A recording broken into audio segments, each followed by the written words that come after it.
नमस्कार, स्वागत है आपका मेरे यूट्यूब चैनल सुनो कहानी पर। आज मैं आपको सुना रही हूँ मेरी धारावाहिक कहानी घुंघरू का भाग नंबर 2। चंदन से मेरी पहली मुलाकात कॉलेज में हुई थी। इससे पहले वो कहीं और पढ़ता था। एक बार गौतमी चाची ने बताया था कि बचपन में चंदू बहुत शरारती था, बिल्कुल भी पढ़ता नहीं था। फिर वह अपने मामा के पास करनाल चला गया। वहाँ वह 3 साल तक रहा और मैट्रिक के बाद यहाँ आ गया। वहाँ से आने के बाद साल भर घर बैठा रहा, किसी से बात नहीं करता था, पढ़ने का तो नाम भी नहीं लेता था। हमेशा डरा डरा रहता। थोड़ी ज़ोर ज़बरदस्ती करके कॉलेज में दाखला करवाया, परंतु वहाँ भी उसका वही हाल रहा। एक तो वह मेरे मोहल्ले का था और दूसरा पढ़ाई में बहुत अच्छा था। इसीलिए मुझे मजबूरन उससे दोस्ती करनी पड़ी, क्योंकि मैं पढ़ाई के मामले में ज़रा सा लापरवाही था। सारा साल पढ़ता नहीं था। बस जब कॉलेज में गुजारे भर की हाजिरी हो जाती तो मैं और मेरा गैंग कक्षा में कम और कॉलेज की कैंटीन में अधिक होते, और इम्तिहान के दिनों में चंदन के बनाए नोट्स मेरे लिए डूबते को तिनके का सहारा होते।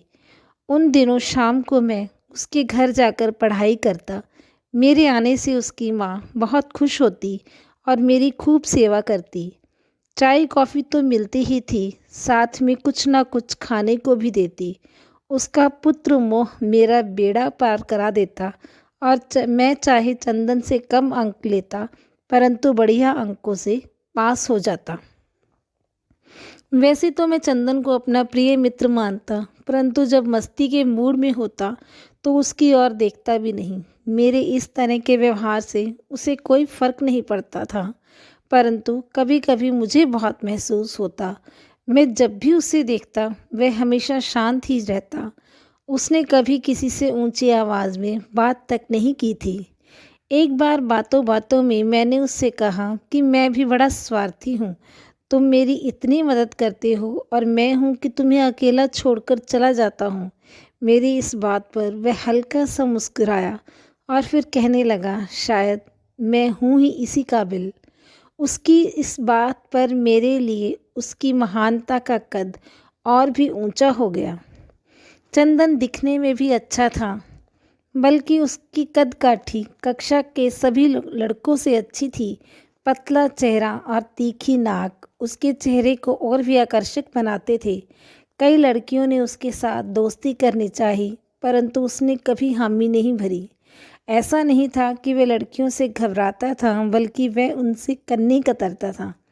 एक लड़की तो चंदन को बहुत पसंद करती थी। एक दो बार उसने चंदन के लिए गुलाब का फूल भी भेजा था, परंतु चंदन ने उसे साफ जाकर कह दिया था कि आगे से ऐसा कुछ मत करना, क्योंकि उसे इन बातों में कोई भी दिलचस्पी नहीं है। बस इस बात से ही उसकी प्रेम कहानी शुरू होने से पहले ही ख़त्म हो गई। इसे संयोग माने या इत्तेफाक, पढ़ाई खत्म होने के साल बाद ही बिजली विभाग में हम दोनों की ही नौकरी लग गई। अब वह मेरे साथ थोड़ा खुल गया था। वह मेरे कभी घर नहीं आया, फिर भी मैं कभी कभी उसके घर जाने लगा। मैं सीधा उसके कमरे में चले जाता हूँ। अगले साल तक मेरे घर वालों को मेरी आज़ादी अच्छी नहीं लगी और मेरी शादी कर दी गई। मैंने चंदन को बहुत ज़ोर लगाया, परंतु वह मेरी शादी में नहीं आया। उसके बाद मैंने खुद उसको शादी करवाने के लिए बहुत कहा। गौतमी चाची ने भी अपने बुढ़ापे और चाचा की बीमारी का भी वास्ता दिया, परंतु वह नहीं माना। उसने अपनी माँ से कह दिया था कि वह शादी नहीं करेगा, चाहे तो उससे छोटे की शादी कर दो। एक दिन शाम को गौतमी चाची हमारे घर आई। आते ही उसने एक लड्डू मेरे मुंह में डाला और बोली, ले लल्ला लड्डू खा, चंदू ने शादी के लिए हाँ कर दी है। लड़की वाले आज चंदू को शगुन डाल गए हैं। अब तो देखना चट मंगनी पट ब्याह होगा मेरे बेटे का, फिर भी वह तेरे साथ का हो जाएगा। उसने एक नज़र मेरे बच्चों को देखकर कहा। चाची की बात सुनकर मैं खुश तो बहुत हुआ, परंतु खुशी से ज़्यादा मुझे हैरानी थी। मैंने चाची से पूछा, पर ये तो बताओ, ये कमाल हुआ कैसे? बस बेटा, तेरे चाचा ने मना लिया। बोले मुझ बीमार पर तो तरस खा, मेरे जाने से पहले शादी करवा ले ताकि चैन से मर सकूं। अच्छा बेटा, अब चलती हूँ, तू भी कल आ जाना।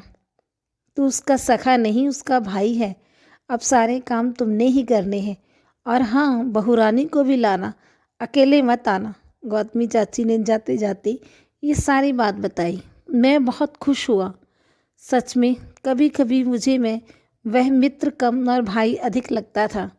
मैं देखना चाहता था कि अब चंदन कैसा महसूस कर रहा है। अगली सुबह मैं अपने घर से नियत समय से कुछ पहले ही निकल पड़ा, परंतु विधाता को तो कुछ और ही मंजूर था। वहाँ चंदन के घर वह हो गया जो नहीं होना चाहिए था। धन्यवाद। ये था मेरी कहानी घुंघरू का भाग नंबर 2। मेरी कहानी को लाइक कीजिए, शेयर कीजिए और मेरे चैनल को सब्सक्राइब कीजिए। धन्यवाद।